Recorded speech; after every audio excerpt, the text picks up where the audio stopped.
'Tis the season. Happy holidays, happy Thanksgiving, happy whatever you happen to celebrate, because it is time for the Witches Movie Coven. Yay! Woo! I am Patti Negri. I am one of your hosts, and this is Richard-Lael Lillard. This is Courtney Buckley. This is Jason Mankey, and this is Heather Greene. And this is Black Phillip.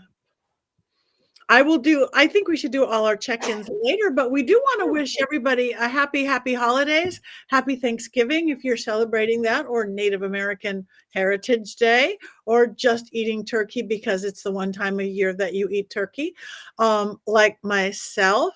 But as we are getting ready for the holidays, before we even get into this, we wanted to let you know it's time to start shopping. And it's also time to buy holiday cards if you're thinking about buying holiday cards. And just because you asked for it, not out loud, but you asked for it, we have Black Phillip holiday cards. Celebrate deliciously. Be the only one on your block, town, state, perhaps country to have the one and only Black Phillip Celebrate Deliciously holiday card. Good for all December holidays, however you celebrate. Just go to mysterycontrol.com. And I hear from our producer, we might be having a Black Friday sale. So check it out. I know Courtney's ordered everything. Oh, and what is this? This is a holiday t-shirt. Also comes in hoodie style for the Black Phillip holiday season. So check it out. And he comes with everything. Anyway, that's our opening pitch. That's our sponsor, ourselves, because shameless self-promotion, it means everything. Does anybody have anything good to check in before we go to just about the holidays, about tomorrow? Is anybody cooking and doing stuff like that? I'm going to see a slasher movie. That's right. That is your tradition. Yes. Got my tickets. We're very excited. So instead of, slicing up a turkey, we're going to watch people get sliced up on a screen. It's going to be great. Perfect.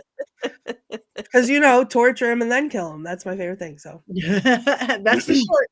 That is the shirt. That has said it. We're going to spend it on the Interstate 5 going up to Central California and doing that road trip with husband and dog, which will be really fun.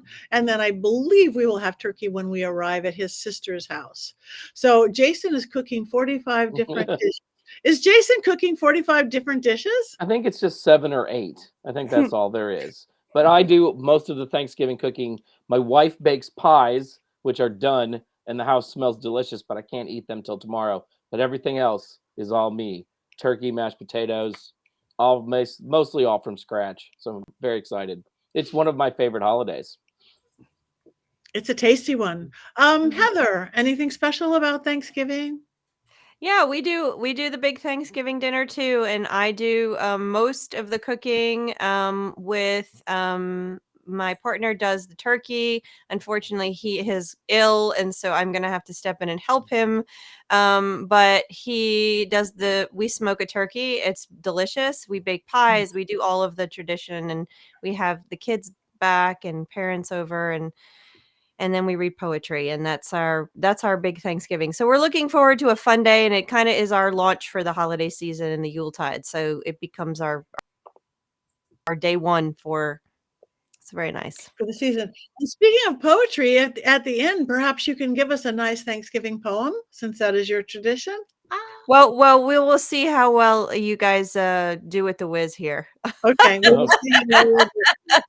Okay. There's so much pressure now. Pressure. I do no cooking. We bring the wine. Richard-Lael, any special plans? Well, first of all, you smoke a turkey, Heather? I mean, I've smoked a lot of things, but never a turkey. That's quite a quite a joint to roll. We'll take pictures for you.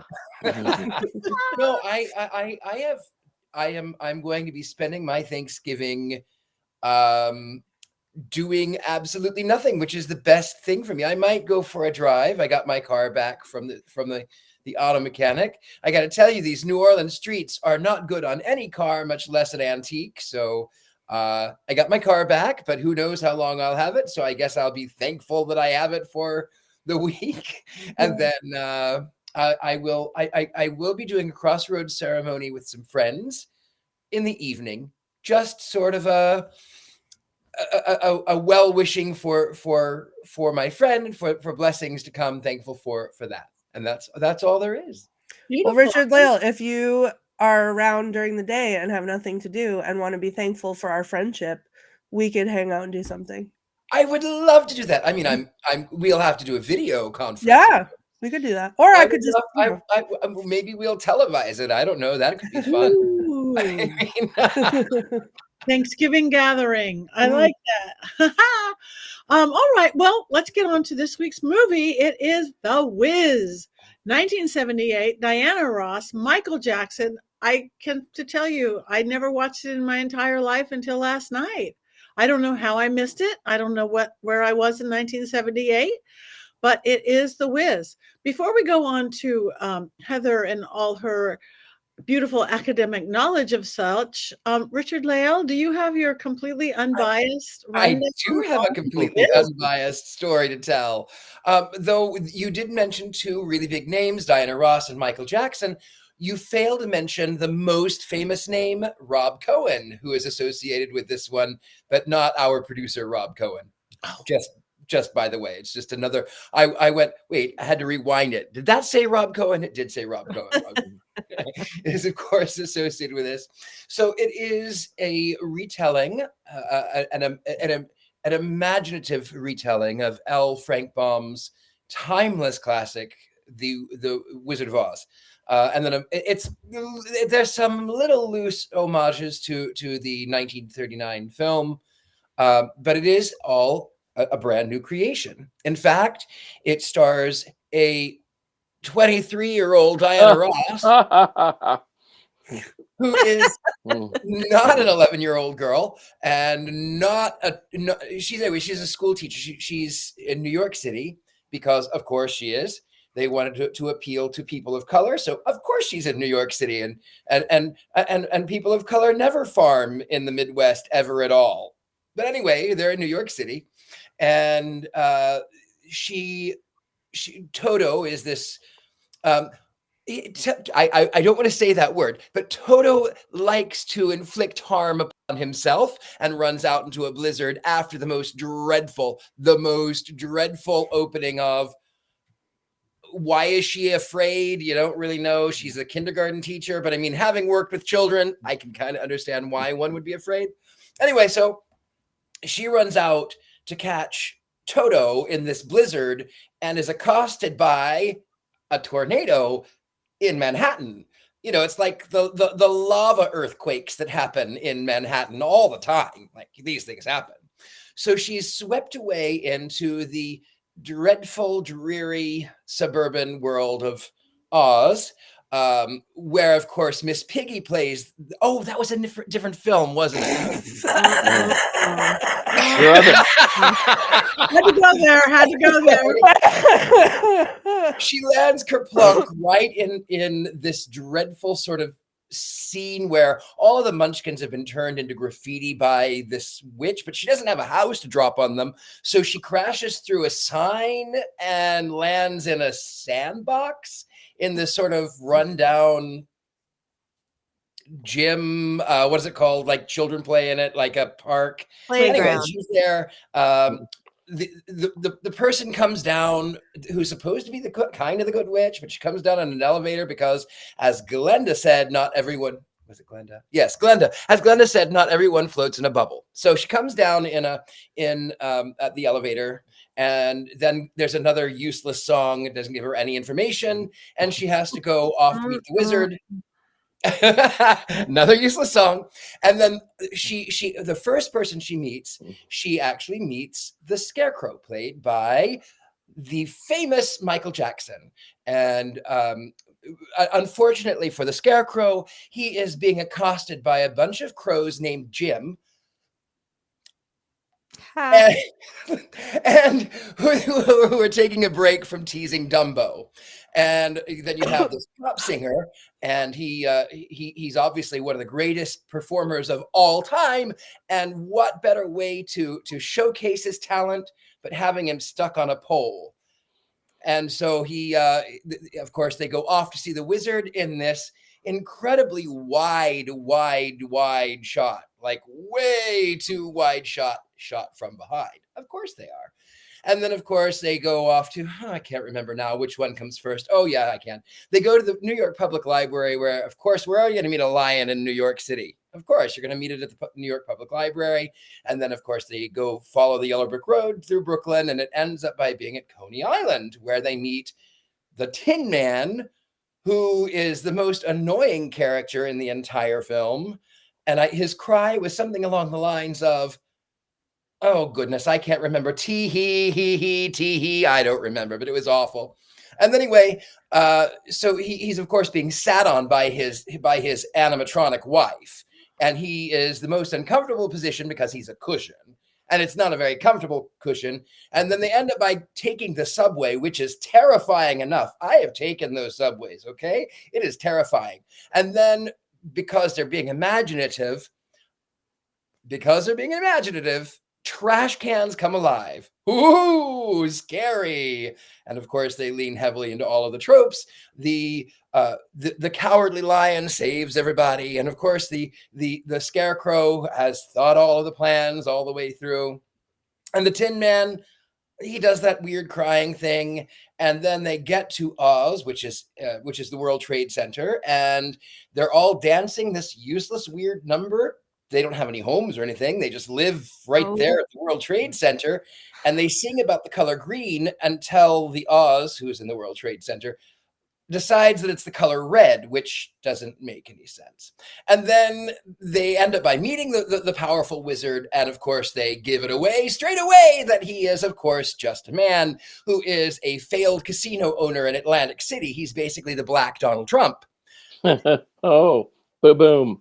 And then he says to them, as the voice of Oz, you have to go kill this witch. Up until this point, they have forgotten to introduce the entire movie. So she goes into this factory of like a sweatshop, and the witch has one of the best songs in the entire film. And of course, what is the witch afraid of? Water. So she positions Dorothy right by the sprinkler system. Mm-hmm. And then her own throne is a toilet. So for whatever reason, this witch knew that this Dorothy Gale from Kansas, Manhattan, was going to be standing in that position and pull the lever, and all of her sweatshop flunkies could well have pulled the lever too. And then the witch, the Wizard of Oz, the Glenda character comes and sings another song about self-improvement. Roll credits, and I want to love it. Yay! I'm obsessed with you. I'm barely holding it together right now. And fine, unbiased. I'm not sure we watched the same movie, but oh, I watched that one. All right. Thank you very much, Richard-Lael. Heather. Heather? Help. I am going to reserve my opinions and my attacks on Richard-Lael to later. Right now, I'm going to maintain a very academic position to share with you what was going on and why The Wiz was produced as a movie. So I am going to just take a moment just to calm myself down. Because I think the comments about useless songs are the things that really are the most upsetting. So I just hold on. Okay. Watching sure. Heather during that was probably the best thing I've ever seen in my life. Yeah. Okay. So first I'm going to start by saying this movie is based on a musical that was a Tony Award winning musical, 7 Tony Awards in 1975. The original musical was not set in New York City. It was set in Kansas. It is closer to a true adaptation of the books than the movie was. So there's a big difference between the musical and the movie. So we might think, knowing this was the 70s, and everybody who's listening, and all 4 of you have read my book several times, know that the 70s was a time where witch movies were very popular. However, this was not produced for that reason. This was produced because the 1970s showed a phenomenal reaction to the Cultural Revolution of the late 60s, which brought about a lot of entertainment that either featured Black performers or was meant to express Black culture. It found its audience. Broadway, show tunes, that stuff was finding that that people of color actually would pay for tickets. They were finding that. They were discovering that finally. And Hollywood, of course, was doing that. You had blaxploitation. You had a lot of films that featured all Black casts who expressed the Black experience in America. This was happening in the 70s for the first time. It wasn't perfect, no. But it was happening. And so when the Broadway show was so successful, the Hollywood, of course, just went, okay, let's do this. Let's pick also some famous actors, performers to do the roles. They wanted to make The Wiz more accessible to a broader audience. Now, in terms of broader audience, that is, of course, people who can't afford to go to a Broadway show or who are not there in New York to go to a Broadway show. But it also means white audiences. So that's one of the reasons you have these really popular performers in there and why it moved to New York, in my estimation. That's my assessment. However, what happened was they picked the director and the writer who adapted it from the Broadway to the screen were both older white men. And so a lot of the criticisms this movie had, because it was a flop, was that the movie didn't express the same power, the same culture, the same vibrancy that the Broadway show possessed, that being one of the reasons.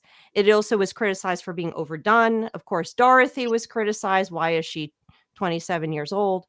So there was a lot of backlash against this. But at the same time, it did capture a lot of people's love. It did capture an audience. It did capture people because of the music, because of what it was trying to do.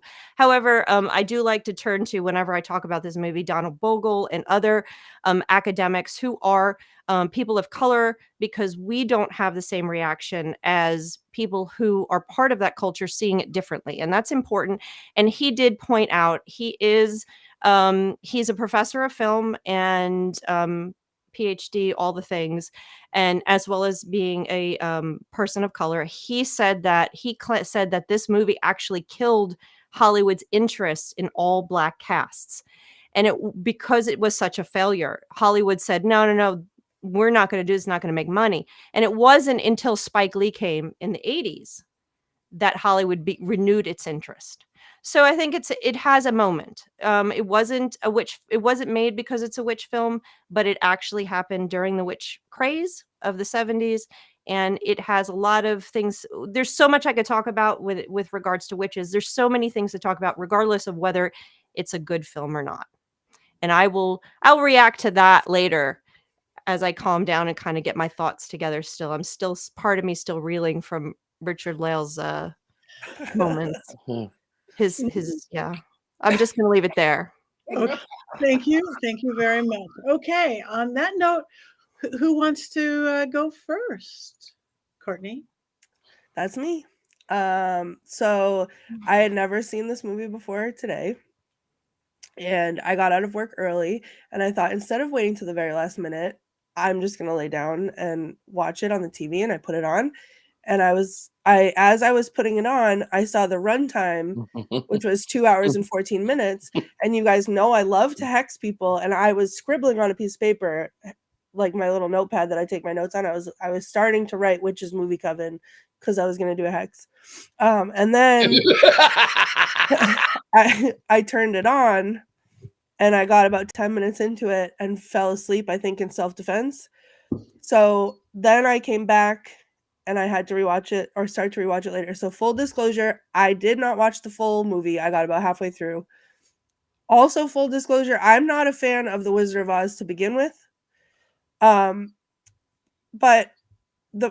I took a couple of notes. The first one was Snow NATO, because I was screaming out loud what was happening. It's a snow-nado, and I was intrigued by that. And then one of the notes that I wrote was the subway scene with 4 question marks, because I couldn't sum it up any better than that, because I kept yelling out loud, what is happening? Like, why are the trash barrels eating them? Why are the posts coming alive? Like, it was a lot. But I did also write down the Ease On Down the Road song. I will hear in my sleep forevermore. That's my new favorite song. Like, the songs were amazing. Mhm. I loved the songs. Ease On Down the Road. That's my new theme song. The end. Like, can't do it. Other than that, not my favorite thing that I've ever seen. In fact, I think I texted you guys. I was out loud pronouncing that I was wishing it was the Muppets Wizard of Oz. I also believe that I could be quoted in saying that I wished I would have rather watched The Witch Who Came from the Sea, the musical.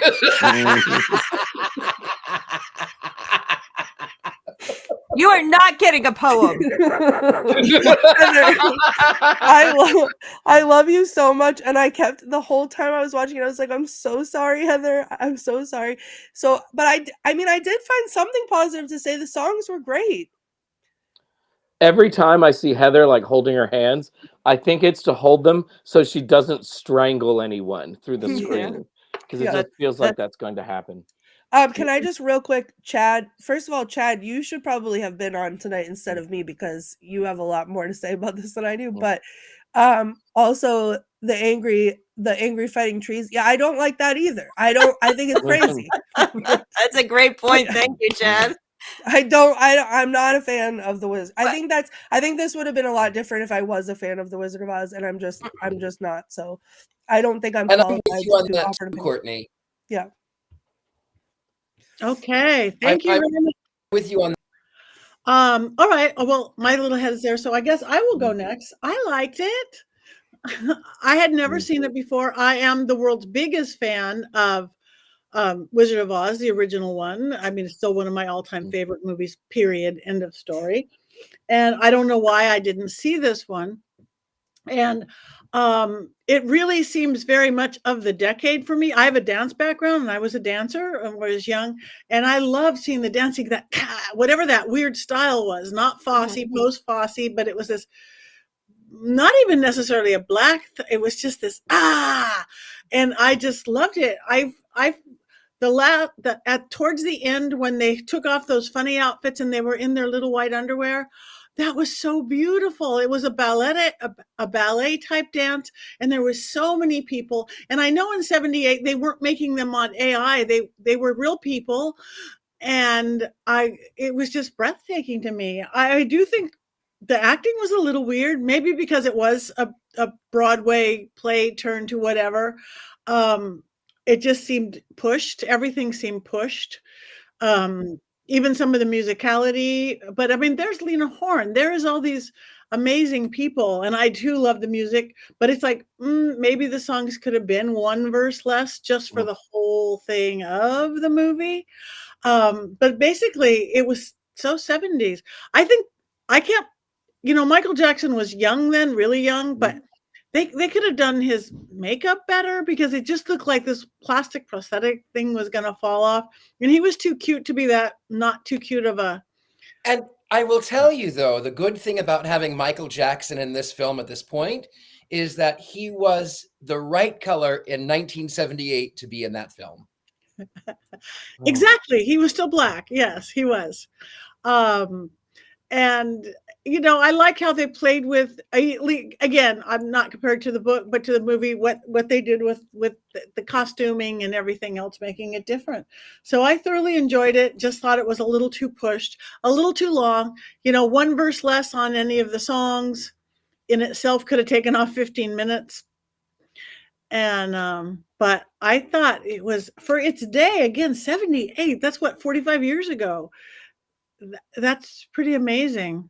And I liked it. That's it. I can't remember until anybody else talks next. Jason. I grew up watching this movie because I had HBO at a young age, and they would occasionally show this over the course of a month. And every time it was on, I would stop and I would watch The Wiz because it looked cool. That is a beautiful movie in so many ways. I like the weird dystopian sets quite a bit. I'm not sure that it works necessarily, but it's still really fun to watch and to look at. And I grew up knowing Ease on Down the Road. That is a banger. It's as good as anything in the 1939 movie. It's one of the best songs probably ever in a movie musical. It's really great. So I have like deep feelings for this movie. However, I hadn't seen it from start to finish in quite a while, and everybody in the comments keeps talking about how long this movie is. It is way too long. It is 30 minutes longer than the 1939 Wizard of Oz. And Joel Schumacher, who wrote the movie and later directed Batman and Robin, part of me thinks he was getting paid by the word or something. It's just way too long.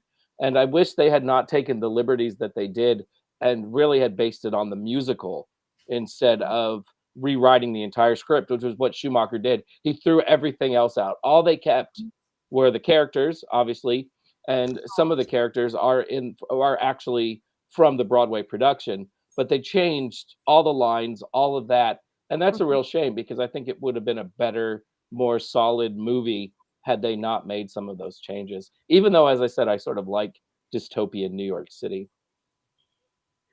Thank you.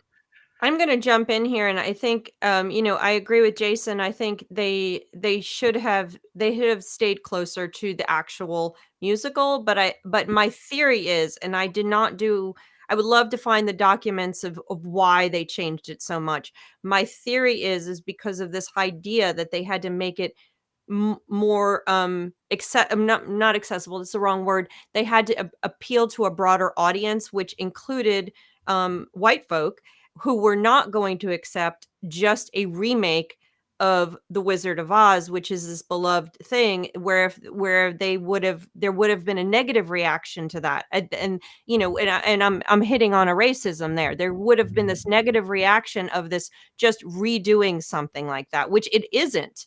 Which the play, which I just saw last week, incidentally.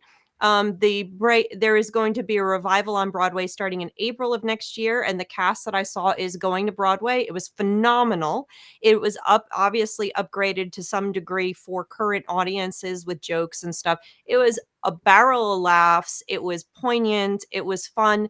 All of the music that was in the play is in the movie, with the exception of 2 songs. They took out the Wiz's songs.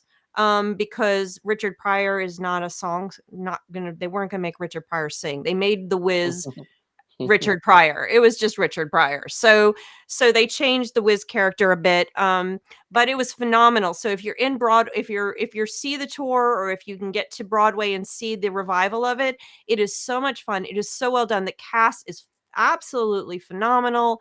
And it's totally different than the movie. And, I grew up like Jason watching this over and over. HBO. I am a big fan of musicals. The late 70s musicals were having a moment in the late 70s. So I was all about that. Think it's Grease, New York, Cabaret, all these musicals. And I loved it. I actually was a munchkin in The Wiz at one point during my early years on stage, which is kind of funny.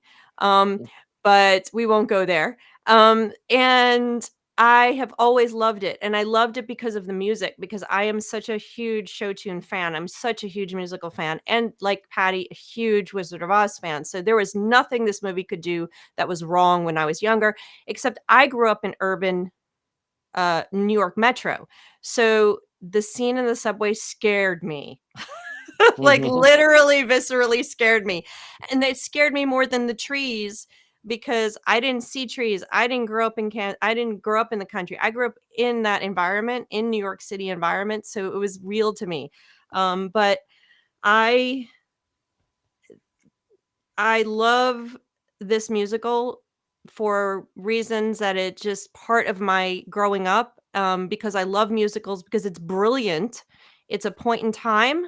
It expresses the Black experience in ways that I can see as a film historian, as well as a person and an American, and just I can see, but there's in ways that I can't see as well, and I know that that it's an important movie it's an important musical. It's an important piece of pop culture. Unfortunately, the movie failed to meet the expectations of the musical, which is very sad. It's sad for so many reasons because of the great stars that are in it. Lena Horne, oh my goodness.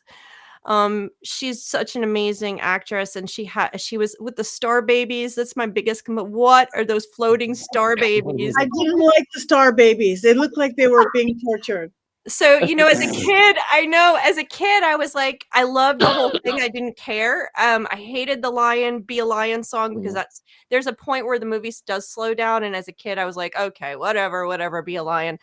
But now watching it, I'm like, oh gosh, the Star Babies, what is with that? But it's a really conflicted for me. It's very conflicted because I love this musical and I hope the revival is successful. I hope it continues to live on. And maybe one day, well, they did The Wiz. NBC did it. It was good. It was good. Not like seeing it on the stage though. Not like seeing it on the stage. And maybe they'll redo the movie. Maybe they don't need to, but it's an important movie in movie history, in film history, and it's a fantastic musical. See it on the stage, Courtney. See it on the stage. See, I would totally. I'm a huge fan of musicals. I love the theater. I would absolutely watch this on the stage, especially with what you guys are saying that it's a completely different thing. Like, I just think that the movie itself isn't it. I would love it just because it was live and in front of me, no matter what. You could be sacrificing someone on the stage, and I would be like, yes, absolutely. But I mean, I'm all for that too. Well, I mean, all the people that wasn't a good example because I would actually buy tickets to that. But I wanted to jump in and say, like, the subway scene scared you when you were a kid. I'm 37 and I was terrified. I thought I was gonna have nightmares. It was so scary. The taxi cabs too. Also, why did the taxi cabs look like they were inflatable? And is the Star Babies because there was the scene when the snow NATO takes her up and then she's like going horizontally across the screen like this for no reason, and then there's like the crashes into the Oz sign for whatever that was, and then there was the things were all around. I was watching it on my phone at that point, to be fair, so I didn't get a close look. But like, what were those? Were those the Star Babies? The babies, or did I miss this? The Star Babies you missed because they're like behind Lena Horne when she's singing, and they're babies. They're literally babies floating like in the sky. I'm looking up a picture of this right now. It's right before Diana Ross sings "Home." It's right before the end. It's Lena Horne's only song, unfortunately, but yeah. And meanwhile, they gave the Tin Man two songs for the Tin Man. And you know what? Why are these? I just want to say the Tin Man songs, they're in different locations in the movie and the play, and it is really poignant and perfect. And when you have a really good, it was well done and it made sense. It didn't make sense in the movie. It made sense. It makes sense in the musical the way they do it. I have a question. You know how a lot of movies, they don't do good, but then they pick up steam. Did this one pick up steam, or it just was a flop and never was? It was a flop and that was it. I think from what I understand is that it has it's retained an audience because of what it is, and because it does have in the all black cast during a period of time. It has historical purpose and it has some expressions of things, and it's and also beloved, like, Jason and I watched it, and there's tons of people out there who watched it, and the music is phenomenal. So I think it has, but it's not like it picked up steam, I don't believe, like Hocus Pocus, like we talk about Hocus Pocus. Or if memory serves, it was the most expensive musical to have produced at the time, and it was something like $22 million, if memory serves, and it only made like $23 million or something. Yeah. It was really, it was a lot of money. I mean, to see a failure like that, you have to go way back to The Birth of a Nation way back. What was that? 1910? I don't know. Like like 100 and some years. A well-deserved failure there. Well, for so many reasons. Disney had a couple in the 50s, but I do want to add that the one thing that's interesting about this film, in terms of witches, because that's what we like to talk about here, is that this was really the first film that offered witches that were people of color, in this case, Black women, that were not othered.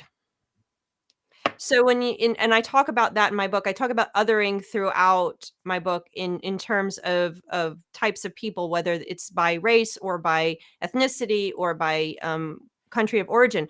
So in most cases, there were very few Black witches prior to 1970, and then into the 70s you start to get some, but they're still very much othered. There's still markers of evil, or markers of something sinister is going on, or voodoo, or something else. This is one film that sets apart from that. The witches here are in an all-Black cast. They are good and bad, and just like the Wizard of Oz. So this kind of stands out in terms of witch films as well, which is kind of makes it, again, it's an interesting marker, as sometimes even bad films are important. And I'll keep saying that over and over as we go through the years, as we talk about films, but sometimes bad films are important markers, cultural markers. And, and sometimes we can love bad films. That's okay too. That's okay, Jason. You can love this film. Yeah. I love a lot of bad films. I don't love this one. Like The Witches from the Sea. I don't love that one either. But Like you the really loved it. Richard-Lael, I know you gave your like what this film unbiased- was. I was not really in the right headspace to be so nostalgic. Holidays are always pretty difficult for me anyway. So it was maybe had I grown up and had enjoyed holidays, maybe if I would have seen it on TV as a kid, maybe I would have liked it. But again, holidays were always difficult. They're harder for me now as an adult, and I was never exposed to it. So I just felt it was overly nostalgic, and I was not in a good headspace to have been so overtly nostalgic and calling about going home. That's something I don't want to do. Mm-hmm. I think one of the saddest parts about this film is the cast. I mean, there are great people in this cast, and they're really not utilized very well. Richard Pryor was a huge star at this point in time, and one of the greatest stand-up comedians of all time, but he feels shoehorned in here. Like, there's really no reason that Richard Pryor needs to be the wizard. Diana Ross is completely miscast in every way, shape, or form. Richard-Lael alluded to how she was actually 34 playing a 24-year-old, and in the Broadway production, it's more of a young Dorothy that we're used to instead of an adult. And even then, like, she's a diva, and she's playing this sort of shy, introverted, against character for Diana Ross, and it's painful to watch sometimes. Though I will say Michael Jackson is amazing in this film. He steals every scene that he's in. He's electric to watch. He's my favorite part of the movie. I loved Nipsey Russell growing up because he was always like one of the Hollywood Squares types. He was always on all those game shows. It was very quick, very funny, and he doesn't really get to utilize that in this movie, which is a real shame. You know, there so many great opportunities that just really weren't seized in this movie. Right. Why did Lena Horne, even like the poster that Rob was showing, she's not even on the poster. There she is. There's the Star Babies. See the Star Babies? They're not dolls, Courtney. They're star babies. They're actually real people. They're actually real kids. They look a little terrified. What is that little thing to the right? It looks like a grown man's face with a teeny tiny little body. They're Star Babies. There's tons of them all over. That looks like a grown adult man with a beard on the right with a little tiny doll body. I just think Lena Horne must have had a not good agent, because she doesn't even get billing on the poster. Richard Pryor does, and Michael Jackson does, but not Lena Horne. Was she a star by then? Yeah. Oh gosh, this was the end of her career, pretty much. I am pretty sure that the reason they cast these people was for the sole reason of being able to attract bigger audiences and wider audiences to an all black cast. And they wanted to bring that in. So they got all these famous stars. I think they would have done better if Diana Ross had been a fantastic young up and coming. Diana Ross's character Dorothy had been a young up and coming star or a Broadway. They would have done better. Mabel King was fantastic. She's she did great. On Broadway. She was fantastic. She's fine. Like you said, Michael Jackson, I didn't mind either. Nipsey Russell was wrong. And Ted Ross was fine as a lion. So I think they just made a few misses and tried too hard to reach a broader audience. They should have just let it be who it's going to be. But Hollywood wants to sell as many tickets as possible. Part of the reason that Diana Ross was cast as Dorothy Gale was because originally, and in my research, the person who was producing or directing, I can't remember, wanted the original Broadway star. And then Diana Ross heard about it and they said, no, you're not right for the role. But she made a deal with MGM, and MGM said, oh yeah, let's go right. Oh, it's Rob Cohen. That's so she made a deal with MGM, went over his head. And then he ended up by quitting because he went, you're not right for the role. So at least there was some sort of, what is the word I'm looking for? Pushback But, I loved Diana Ross and the music, you're right. The music was great. It was fun. And I loved that 70s 1930s car that was at the World Trade Center that they were dancing around. I mean, that was my favorite part of the film, just to say the truth. We all have our areas that we like. Okay, well, that's interesting. Do we have any quotes, Miss Courtney? So I have two, because again, I didn't finish watching the movie, but I do have two. The first one, I was still in shock from the snownado, and I had not yet taken out my notes other than to try to, do my little hexing. But I was like frozen with the snownado. And then when she crashed down, and I was just like whiplash, whatever. But then all of a sudden I heard this chick put the in ugly. And I was like, okay, great. So I wrote that one down because I like that a lot. And I want, a tattoo of that on my face.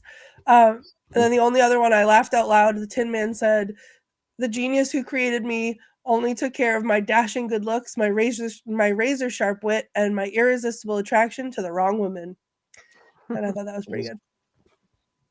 So that was it. That was it. And then the subway. I had a quote I wanted to say. Okay. What is yours? There was another quote, Courtney, that I was so certain you were going to add, and that's why I didn't mention it earlier. But that quote was when they're putting oil in the tin can and in the Tin Man, and he says, if you don't have an STD, you can try another oil. I thought he said, okay, hold on, because I thought he said STD, and I was like, and I watched TV with the captions on, right? And my captions, I was watching on Paramount Plus, my captions said STG, and I just thought I didn't get it, but I heard STD and I got excited. Oh, right? Well, that's what I heard. That's what I thought it said, but the caption said something different, so I thought I just misheard it. Captions are wrong a lot. I know. It's STD. It's totally STD. I missed that somehow. That's funny. STP. Oh no, it's STP because it's STP oil. Motor oil, which is motor oil. back then. STP motor oil. People used to actually change their own oil way back in the day. You can see the logo is like this. This is STP. That's what he. Yeah, it's in the song. Yeah. Well, the one thing I just want to say, Courtney, about the snownado is that when growing up in New Jersey, we actually did have a tornado come through the town. So, it wasn't a snownado, but it is possible to have tornadoes, although very, very rare. Well, very rare. We get them in Massachusetts too, but for me, it's like, I feel like I love Sharknado. So it's anytime I see a tornado of like unusual occurrence, it gets me excited. Like in what was that one? The Warlock, and it was a ghost-nado. And then now this one was a snow-nado. So I thought for a hot second, okay, it's happening. and then Just what happened was nightmares. So Were tornadoes ever that localized though in New York City, Heather, in your experience? localized, like I mean, how do you mean? it's a very Like small tornado that seems to have only one target, Diana Ross. Like maybe the tornado was Well- being piloted by one of the angry ex-Supremes. yeah. Maybe Mary Wilson was extracting her revenge. But you know, it could be. The tornado that came through my town was very tiny, and it went up Main Street for a short period of time. I'm not sure who it was looking for at the time or why it was there, but it was localized. So you could have been onto something there, Jason. That could be a good. I'm coming for you, Diana Ross. I'm coming for you. It is a form of witchcraft. I think they should have left it the way it was in Kansas. They should have just not added the New York City part of it. As cool as it could have been. No, I just Wouldn't it have? What if Heather, if they would have left the beginning part in Kansas, and then Oz is all of the New York scenes? They could have done that. In fact, the play version I just saw, when they get to Oz when they get to Munchkin Land, it's super colorful as you would expect, but it almost, the way they're dressed and the way they're moving around with the poles and stuff, it almost has a little bit of a New Orleans feel. It's not New Orleans, but it has a little bit of that. So you could do, I mean, it's Munchkin Land. You could do anything with that. And so they could have done something really fun with it, not made it as bleak, like that dark playground. They could have done an urban setting, but again, the movie failed on so many levels that it's very sad now, but I still have a love for it. That's where I am. Go ahead, Patty. No, I did worry about Toto now and again. I don't think it was a very well-trained dog to like be right close to her. It's like, where's Toto? Where's Toto? I haven't seen Toto in 10 minutes. And every once in a while she would miss her because I worry about such things.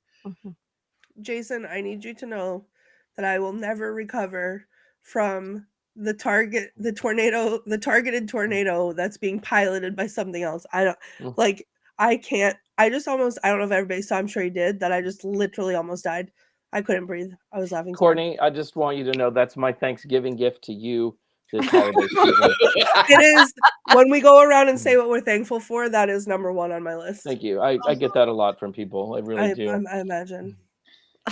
Okay, well, I think we actually have time for a poem. I don't know if we want to vote on the movie first and then move on to poetry. Does Jason have a movie minute? Oh, wait, I forgot. Oh my gosh. I'm so sorry. I have non-turkey brain. Look at Robert right in there. Let's hear Jason's trailer. All right. I appreciate everyone's excitement. All right. I don't know if I'll survive it. I don't know. I don't think sometimes I don't really think they're my best work. Here we go. It's Dorothy Gale, like you've never seen her before. As a 34-year-old elementary school teacher, wonder aloud as Aunt M chastises her adult niece for only being an elementary school teacher, encouraging Dorothy to make the leap into the big time and teach in high school. Looking for a Thanksgiving film? The Wiz is sort of one, with an opening scene set at Thanksgiving before Dorothy is transported into Oz by the weirdest snow cyclone in the history of New York City. Once in Oz, marvel at just how long The Wiz is. The characters that talk and talk and talk and talk and talk some more. It's as if screenwriter Joel Schumacher, who later went on to direct Batman and Robin, the movie with the bat nipples, was getting paid by the word. Seriously, The Wiz is 30 minutes longer than The Wizard of Oz from 1939. Despite my many misgivings, I find it impossible to completely badmouth a movie that has Lena Horne in it and Mabel King as the Wicked Witch of the West. She just brings it. She's terrific. There's also the great Richard Pryor in a role that he probably shouldn't have had, and a scene stealing Michael Jackson. But The Wiz just goes on and on and on. Maybe instead of easing on down the road, they should have eased up on the runtime. Yes! That is beautiful. So between our opening credits from Richard-Lael and our closing credits from Jason, now we vote. The Wiz, 1978. Wands up. wands down. Uh, I'll Can do can I specifically say I'm voting up for its cultural significance, but as a film that I have to watch, Well, Yeah. I'm not. I can't be 100% up. This is a noble failure, and but it is noble, and there are parts of it that are terrific. But it also just, I think Heather's with me. This doesn't work all the way through. Mm-mm. Most of the way through. I was trying to be kind in Yeah. the spirit of Thanksgiving. Okay, Yeah. so we've got crooked versions of up or up and then completely down. Wands down, wands up, limpy wand, limpy, it's a limpy wand. The limpy one. Yeah, well, Richard-Lael's went with limpy very, very fast. So, I know. I think it's kind of mixed. I think everybody's trying to like it more than maybe they did for all the reasons mentioned. But I still, because I'm so easy, enjoyed it immensely, and I like the dancing. So there we go. It's like 75% up for the music, color, dancing, and the cultural significance, down a lot for other reasons. Alicia, thank you. Very well put. Yeah. So 100% up for the musical. Go see it. It's touring right now. It's going to be on Broadway in April. Go see it if you can, because it'll change your whole perspective on the whole experience of the movie. So okay, check it out. Just say that my wand, I was holding my wand like this, but then it dropped itself like this. So the limp wand syndrome. I tried really hard, and the wand spoke for itself. You might want to get that looked at, Courtney. Yeah, you just might call my doctor. There's help with that. So, all right. And what are we doing next week? Spirited Away. Spirited Away. By Studio Ghibli. And what year was it from? So I make sure I get the right one. Do we know, or approximately? I can't remember the year. I'll look it up right now. It's anime. You can't confuse this with anything else. It's 2001. Space Odyssey. Yeah, 2001. Space Odyssey. Spirited Away next week. Everybody watch it. You could do that after you have your turkey and football and whatever else people do on Thanksgiving. But what I absolutely, okay, somebody right there loves Spirited Away. I saw it. I can't watch it enough. Okay, this should be 2 fun. hours and 5-minute runtime. Yeah, but Yay! the runtime when it's a good movie doesn't seem that long. Just saying. Okay. Well, we'll have to wait and see. It's not anime. I thought it was an anime. It is Japanese. It's a Japanese animation studio. It's not considered anime. Okay. Although anime is technically Japanese animation, but it's a different style. Okay. Not big on animation, but okay. All right. We have time for a poem. That's all I want to say. You guys, I don't know if you deserve my Thanksgiving poem. We tried. We really tried. Patty deserves it, and Jason, the other two, just don't. Close your ears. Okay, I have to. So I am going to read. I am going to read this year's poem that I'm going to read tomorrow. Are you ready? Here we go.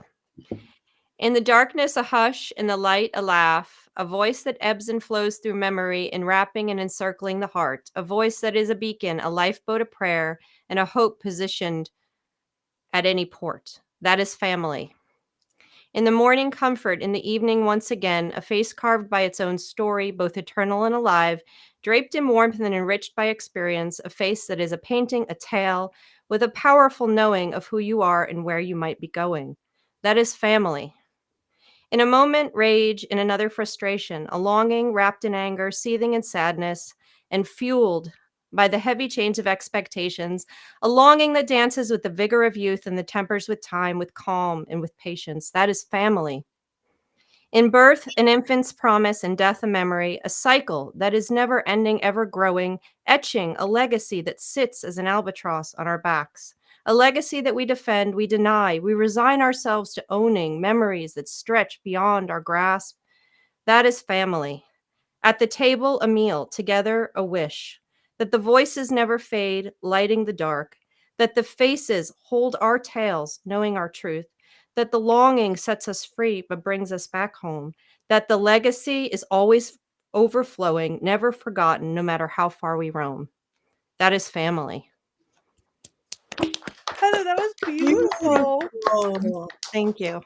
Thank you. Thank you. That was this year's poem. And you guys, in the past year, I'm thankful for all of you. We've been here, and you are family. Thank you. Thank you very much. Yes. Happy Thanksgiving. Happy This- Thanksgiving. Don't put me up big while I'm crying. And all of you out there we see your names, you come regularly, your beautiful comments. You are family. Yeah. You are family. I'm so grateful to you guys. That was beautiful. That was beautiful. Thank I'm you. emotional.